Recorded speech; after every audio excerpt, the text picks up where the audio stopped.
May we know your name, sir? My name is Stephen Obinna Abara.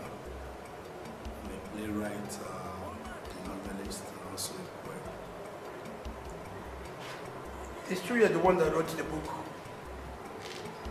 Can you please let us know what you intend to achieve in writing this book, Ome Ihe Jide Ofo-Afo? Yeah, Ome Ihe Jide Ofo-Afo, which is this book here. You can see the fine color, the basic colors, and it's a book with a universal resonance that speaks volume of so many things in one. And I called it a regeneration of modern arts. The foreword was written by Abara from the US, who happens to be my mother. I told her to write the foreword for me. So this book is an African title, has an African title that is written in English. Where did you publish the book and when? The book was published in February 2014 in North America, in Canada.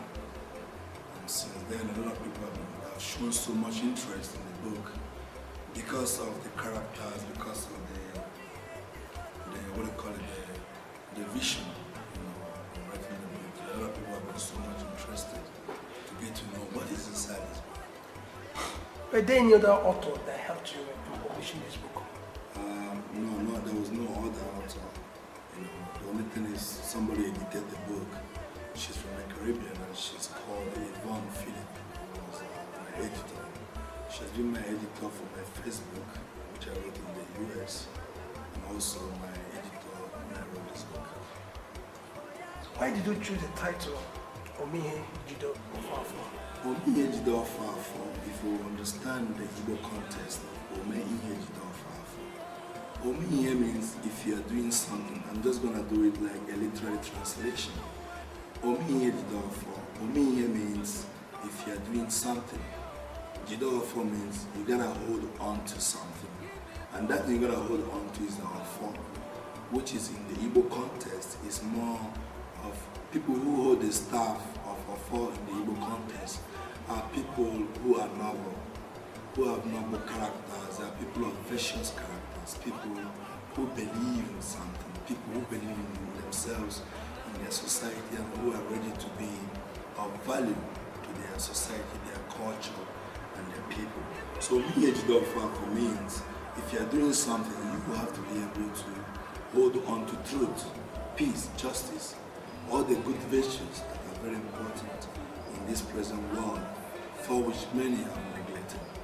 So Ome Ihe Jide Ofo-Afo, for those people who, if you want to write a thesis of, if you want to write a thesis, a master's thesis of Ome Ihe Jide Ofo-Afo, you have to go into depth of research to get to know, where that word really comes from.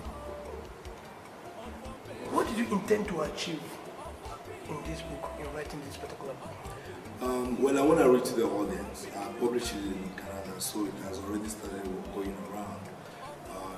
It's already in the libraries in Canada, it's already in the libraries in the US. And now I want to bring it here in Africa.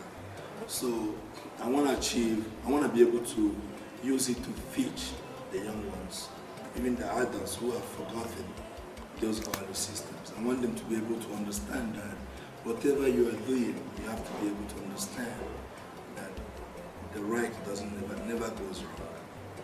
So if you are doing something good, you have to keep on doing it. Don't just stop because the society says, you know what, you have to stop. Anything that is good, no matter how you think about it. Even if you go anywhere in the world, that's the way it is. Those are principles. Those are the way it is anywhere in the world. And it's universal. That's why I say my book has a universal resonance, a universal touch, both in Africa, Asia, in Europe, and even here in Africa, Nigeria. So you can see what's happening in the government right now. Our government is corrupt, the people are corrupt, and the majority of the people don't want to go through the right way anymore. Imagine a young man going to Malaysia only to go and take part of his organ just to produce, to get some money. It's part of the whole process of devaluing the value systems that we have in our culture, the Igbo culture, and even Nigerian culture. Wow, finally, do you think this book is relevant in the Nigerian and African context? It's very relevant. You can look at books like Chinua Achebe, Things Fall Apart, other people like Wole Soyinka. This book has, why I call it a pre-modern art is because it's a book that if you, now I know you guys want to put it, people want to put it in drama, even in the US people have started calling to see how they can put it up in their movie. It's a book that when you read it, or when you even watch the movie that will come out of it, it will give you, it will take you back into the olden days, the ancient times, but at the same time bring you back into the present culture and even our contemporary culture. So there's a mix-up of all these cultures. So you get every bit of everything from these cultures. And it's full of proverbs, idioms, Igbo idioms, Igbo proverbs, and also full of poetry, poetic license. So it's a book that is so rich.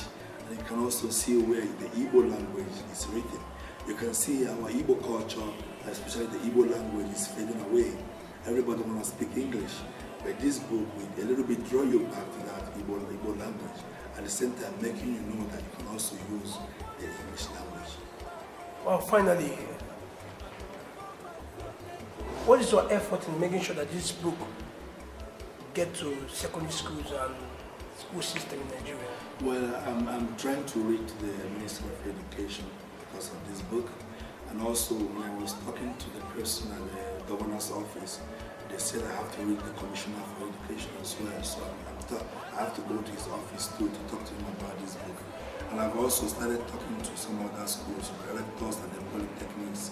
So I'll do my best to make sure all the universities have a copy of this book, especially in the humanities and the social sciences as well. Wow, it's a pleasure meeting you and having you this section and program. God bless you. Once again, we would like to know your name once again, sir. Thank you so much. My name is Obinna Abara. I'm a Canadian Nigerian, so I'll be here to make sure this book is launched on January 24, 2015 at Rockview Hotel. So everybody's welcome, and I know I will make sure you guys enjoy the show. Make sure everybody enjoys it and go home with something of your value at the end of the day. Okay, thank you. Thank you so much.